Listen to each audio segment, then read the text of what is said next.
नमस्कार आप सबका स्वागत है मेरे चैनल पर। और आज हम लोग बात करेंगे चाइना की एक ऐसी आर्टिफिशियल गैजेट की जिसने कि 120 मिलियन डिग्री सेल्सियस अचीव कर लिया। ये वर्ल्ड रिकॉर्ड बनाया उन्होंने। तो हम इसके बारे में पूरा जानेंगे और इतना डिग्री सेल्सियस पाके इन्होंने क्या किया, ये आगे क्या करेंगे, इनका क्या मतलब आगे एम है। और ये सिर्फ पहली कंट्री है जिसने ये किया कि आप पहले भी बहुत सारे ऐसे कर चुके हैं। सब जानेंगे इसमें, इसका प्रो कॉन्स यानी कि इसकी अच्छाइयाँ खामियाँ सब देखेंगे हम। ठीक है, तो धन्यवाद आप सबका ये वीडियो देखने के लिए। अब आगे चालू करते हैं। ये देखिए गैजेट 360 का क्या कहते हैं, एक न्यूज़ हैंडल है जिसने ये डाला है। Chinese artificial sun experiment fusion reactor sets a new record, world record. ठीक है, तो आगे देखते हैं हुआ क्या है। तो क्या कहते हैं कि चाइना एक्सपेरिमेंट, ये आपको ब्रीफ में बता देता हूँ मैं। तो और इंग्लिश में लिखा हुआ है, बायलिंगुअल रहेगा पूरा, हिंदी इंग्लिश बराबर। ठीक है, तो एक्सपेरिमेंटल एडवांस्ड सुपर कंडक्टर टोकामार्ड, ये एक क्या कहते हैं कंपनी का नाम है, जो शॉर्टकट में ये ईस्ट कहते हैं। तो इन्होंने ये अचीव किया है। अचीव क्या किया है, मैंने आपको पहले बताया कि 120 डिग्री सेल्सियस क्या कहते हैं 101 सेकंड के लिए अचीव किया है इन्होंने, ज़्यादा सेकंड के लिए नहीं। और क्या कहते हैं 216 मिलियन डिग्री फ़ारेनहाइट, अगर फ़ारेनहाइट में देखें ये तो। और 101 सेकंड के लिए तो इन्होंने 120 मिलियन डिग्री सेल्सियस किया, और 20 सेकंड के लिए इन्होंने 160 डिग्री सेल्सियस अचीव कर लिया है। और फ़ारेनहाइट में देखें तो 288। और ये इतना क्या कहते हैं ज़्यादा क्यों माना जा रहा है, तो आपको बताता हूँ मैं कि सिर्फ 15 मिलियन डिग्री सेल्सियस क्या कहते हैं सन की जो क्या कहते हैं, जो सन इतना गर्म है, मतलब इतनी वो हीट प्रोड्यूस करता है। तो उससे कितना लगभग 10 गुना ज़्यादा इन्होंने अचीव कर लिया। तो इसलिए ये बहुत ही अच्छा माना जा रहा है। ठीक है, तो इसके बारे में और आपको जानकारी देता हूँ आगे। तो ये अच्छी थोड़ी वीडियो बड़ी रहेगी, तो जानकारी फुल रहेगी, बहुत सारी रहेगी, पूरा एकदम डीप में डिटेल रहेगा इसका। तो आप देखिए इसको, अच्छे अगर आपको अच्छा लगे तो। What is the China's artificial sun EAST, देखते हैं। ईस्ट मैंने बताया आपको कंपनी है, तो experimental advanced superconducting tokamak. ठीक है, तो ये इसके पास ये रिएक्टर है, इस है ना, इसने इसके पास रिएक्टर है जिसमें इन्होंने ये इतना टेम्परेचर अचीव किया है। मैं रिएक्टर का फोटो भी आपको बताऊंगा बाद में, थोड़ा पीछे। ठीक है, तो इंग्लिश और हिंदी दोनों में है। ठीक है, तो reactor is an advanced nuclear fusion. अब आपको आगे बताऊंगा मैं कि जैसे लगभग न्यूक्लियर जितना भी रहता है वो सब फ्यूजन में रहता है, तो ये फ्यूजन कैसा है, तो मैं आगे इसके बारे में बताऊंगा। तो fusion experiment reach the device is located at the institute of a plasma. ये कहाँ पर है ये बता रहा है, institute of the plasma physics of a Chinese academy of the science. ये कहाँ पर है, हेफई चाइना में। तो यहाँ पे इन्होंने ये कंडक्ट किया है ये इस जगह पे। The purpose of the artificial sun is the replicate the process of a nuclear fusion. ठीक है, न्यूक्लियर फ्यूजन से एनर्जी बनाना का इनका मेन फंडा क्या है कि एनर्जी बनाना। अब ये कैसे क्या है और आगे पता चलेगा आपको धीरे धीरे डिटेल में। Which is the same reactor that powers the sun. Sun में भी इसी के कारण आती है, क्या कहते हैं, सन हुआ, स्टार हुआ, इसमें एनर्जी इसी के कारण आती है, फ्यूजन के कारण। EAST is the one of the 3 major domestic tokamaks that are currently being operated across the country. उनके कंट्री में ये जो 3 है टोकामार्क्स जो कि अभी काम कर रही हैं। और आगे देखते हैं। तो सिंस द बिकम ऑपरेशन 2006 में ये ऑपरेशन हो गई थी, मतलब ये 2006 से बना रहे हैं, और लगभग आज हो गए 14-15 साल लगभग हो चुके हैं। और ये तब से अचीव करना चाह रहे हैं और आज अचीव हुआ। और ये ऐसा नहीं है कि सिर्फ चाइना का प्रोजेक्ट है, ये पूरा इंटरनेशनल प्रोजेक्ट है जिसका एक छोटा सा भाग है ये international thermonuclear experimental reactor ITER का एक है, जिसका अचीव करने का है एक ऐसा रिएक्टर बनाना जो कि बहुत ही पावरफुल हो और 235 तक इसको करना। और ये क्या सस्टेन नहीं रहता, मतलब अभी देखा आपने कि 101 सेकंड के लिए इन्होंने अचीव किया है। तो ऐसा इनको ऐसा रिएक्टर बनाना है कि जो कि 2035 तक मतलब 2035 तक ऐसा रिएक्टर बनाना है जो कि लगभग 1 घंटे 2 घंटे 3 घंटे या फिर इससे भी ज़्यादा टाइम में चले, और ज़्यादा से ज़्यादा अपन को एनर्जी दे, उससे ज़्यादा से ज़्यादा अपन पावर जनरेट कर सकें। और ज़्यादा से ज़्यादा पावर जनरेट कर पाएंगे अगर फ्यूजन से अपन, तो अपन को कोल से और भी जितनी भी ऐसी चीज़ें हैं जो कि ज़्यादा पैसे लगते हैं जिसमें, और कम एनर्जी प्रोड्यूस होती है, और पोल्यूशन भी होता है। कोल से कितना पोल्यूशन होता है, और ग्रीन हाउस गैस भी बहुत प्रोड्यूस होती है। अब ग्रीन हाउस गैस क्या क्या होती हैं ये आपको मैं आगे वीडियो और बना दूंगा कभी। ठीक है, तो project include the contribution of a several countries including India. अब देखो इंडिया भी इसमें पार्ट है इंटरनेशनल वाले में, तो India, south of Korea, Japan, Russia, United state, ये सब पार्ट हैं। ठीक है, तो apart from east the China is currently operating the HL2A reactor. और जैसे मैंने आपको बताया था कि ये ऐसे 3 इनके पास हैं, तो ये तीनों के नाम है उसमें, ठीक है। इन्होंने अभी एक्सपेरिमेंट नहीं, पहले भी एक्सपेरिमेंट किया हुआ 2020 में, उसका क्या रिजल्ट आया था मैं आपको आगे बताऊंगा, ठीक है। तो इंटरनेशनल थर्मोन्यूक्लियर जो एक्सपेरिमेंट रिएक्टर है, जो इसमें 35 नेशन इन्वॉल्व है, और इन्होंने कब लॉन्च किया था, तो ये 1985 में लॉन्च हुआ था। तो कई एग्जाम्स में क्वेश्चन आ सकते हैं इसके बारे में। It is located in the France, France में इसका हेडक्वार्टर है।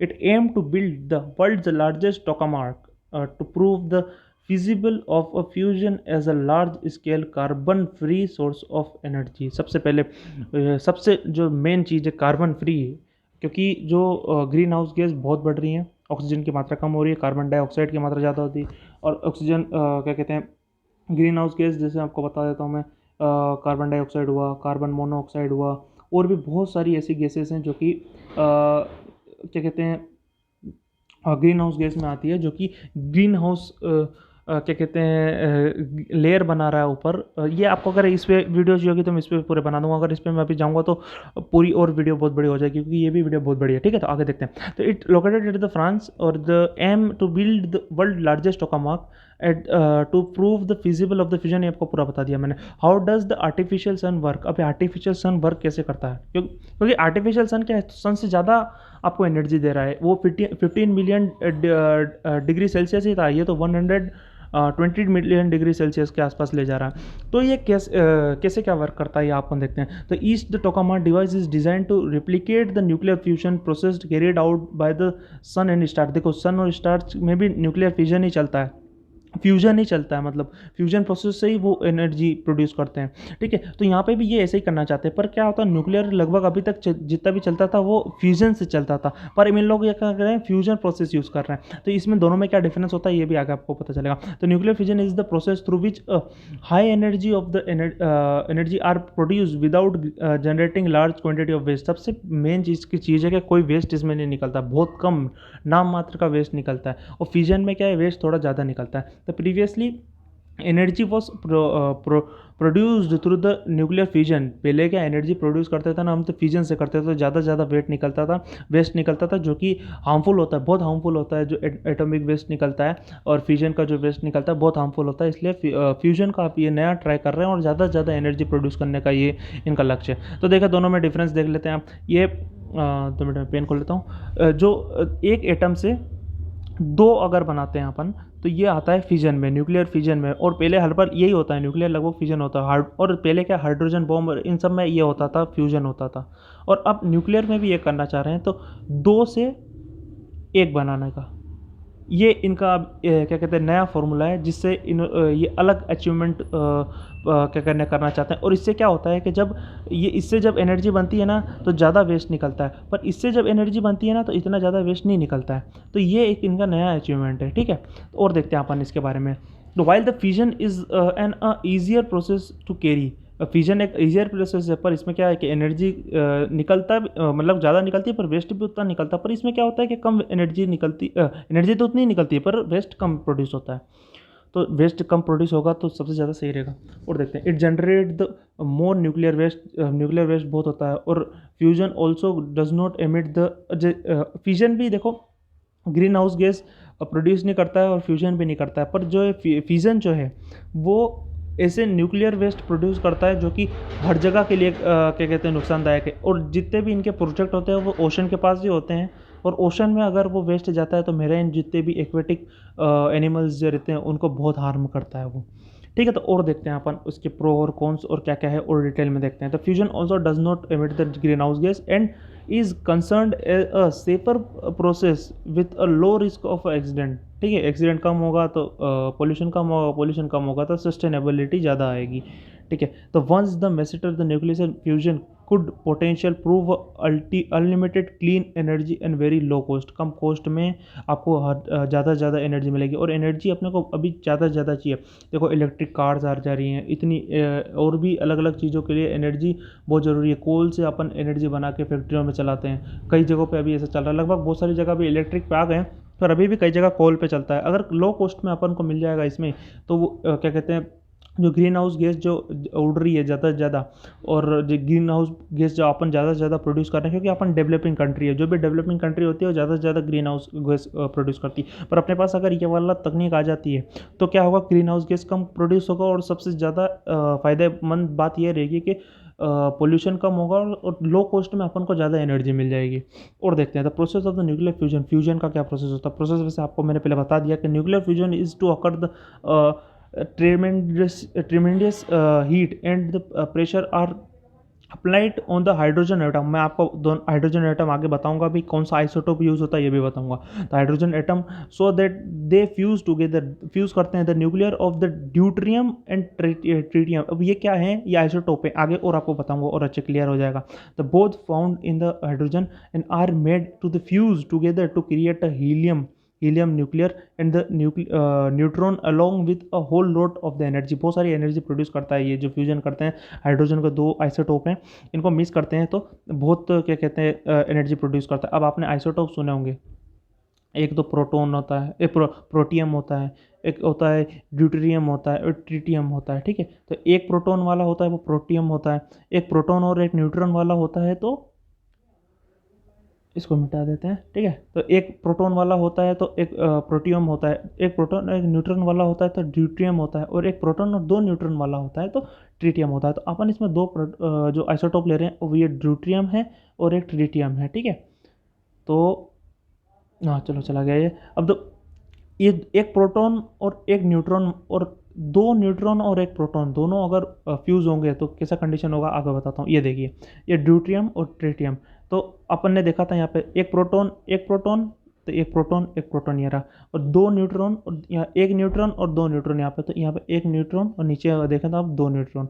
ठीक है, ये फ्यूज़ करेगा तो यहाँ पे तीन आपको मिलेगा न्यूट्रॉन, और एक दो मिलेगा आपको प्रोटॉन। तो ये देखिए वैसा कैसा हो रहा। अब ये दोनों को मिक्स होगा जब, तो अपन को एक हीलियम मिलेगा। तो हीलियम में क्या होता है, दो न्यूट्रॉन होता है और दो क्या कहते हैं प्रोटॉन होता है, और एक न्यूट्रॉन ज़्यादा बच गया तो एक न्यूट्रॉन वैसा वैसा निकल जाएगा, और बहुत सारी एनर्जी निकलेगी। मेन चीज़ जो इस प्रोसेस का है वो एनर्जी का। तो एनर्जी का बहुत सारी निकली। तो fuel is heated to temperature of over 100 million degree Celsius. और ये सब इस फ्यूल को जो रहता है कि सबसे ज़्यादा जो मेन बात है कि ज़्यादा से ज़्यादा टेम्परेचर चाहिए रहता है 150 डिग्री सेल्सियस। इसलिए तो अपन बना रहे हैं 120 डिग्री मिलियन सेल्सियस के लिए बन चुका है, और 150 तक अपन को अचीव करना और कंटिन्यूसली अचीव करना है। ऐसा नहीं कि 110 सेकंड के लिए 101 सेकंड के लिए, अपन को कंटिन्यूसली अचीव करना है। तो इसलिए अभी ये इस पे काम चल रहा है। तो so the form a hot plasma soap of a सब एटॉमिक पार्टिकल्स। एक ऐसा प्लाज्मा बनाना है अपन को जिसमें ये रिएक्शन चलता रहे with a help of a strong magnetic field. अब मैग्नेटिक फील्ड का के लिए चाहिए, ये आपको आगे बताता हूँ। और the plasma is kept always from away from the walls. जो उसके वॉल्स रहते हैं, इसका पूरा स्ट्रक्चर बताता हूँ आपको मैं आगे। ये देखो, ये इसके वॉल्स हैं, और ये अंदर प्लाज्मा है जो गोल सा दिख रहा है।